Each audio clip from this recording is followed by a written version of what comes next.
Good evening, everyone. COVID-19 has caused much havoc, but it has also shone a spotlight on the challenges faced by women in society. For instance, Singaporeans were advised to stay home to save lives. Nothing wrong with that advice per se, but it was later reported that there were 476 domestic violence cases recorded by the Singapore Police during the first half of the circuit breaker, a 22% increase from the pre-circuit breaker monthly average. This is also a likely underestimate, as many domestic violence incidents go unreported. What about exposure to catching the virus? About 67% of the world's health workforce are women.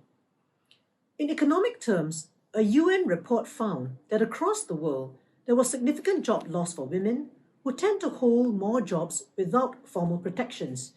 In Singapore, I'm thinking of the women who are food stall assistants, massage and nail therapists, nannies, etc. With everyone at home during the lockdowns, it was usually the women who ended up exhausted from caring for the family during normal working hours as well. The home-based learning for students in Singapore has also seen mothers on the whole being much more involved than fathers. So what, you may say? Well, this is an opportunity for us to re-examine society's priorities and to ask ourselves how we can do better, emerge stronger as a society. The UN urges governments to ensure that women are equally represented in all COVID-19 response planning and decision-making. At the moment, the situation in Singapore does not appear too promising. The government has put together an Emerging Stronger task force consisting of 17 persons, out of which only 2 are women. Will this be a wasted opportunity?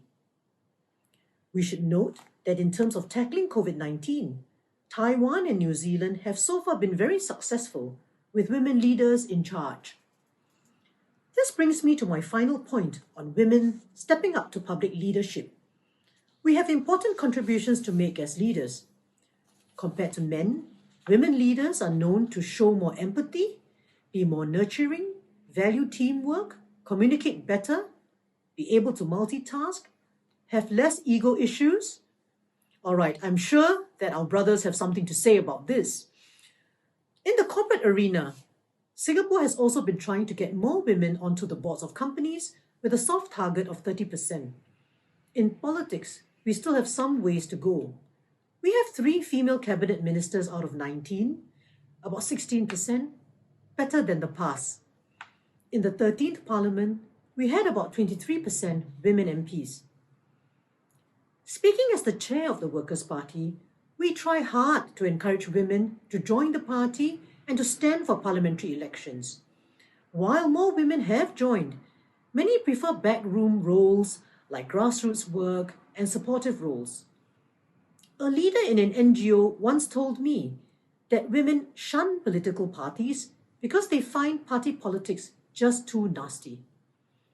Women politicians sometimes face more scrutiny and often from other women. And with that, I think that is enough to start the conversation. Make your vote count.